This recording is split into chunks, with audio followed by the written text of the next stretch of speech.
Друзья, про субъективную реальность. Что такое субъективная реальность? Субъективная реальность – это то, что мы, как мы видим определенную ситуацию, то, что мы даем оценку вот этой ситуации. Это только мое, скажем, мнение, и я это мнение буду передавать, стараться передать другим людям. Значит, свое субъективное мнение.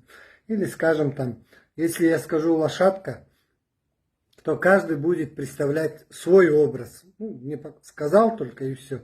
И у каждого в голове образуется своя лошадка.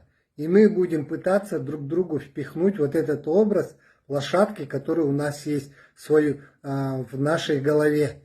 У кого-то будет мохнатая, у кого-то будет там породистая, у кого-то арабская там, и так далее, и так далее. Белая, черная, красная. Вот это вот называется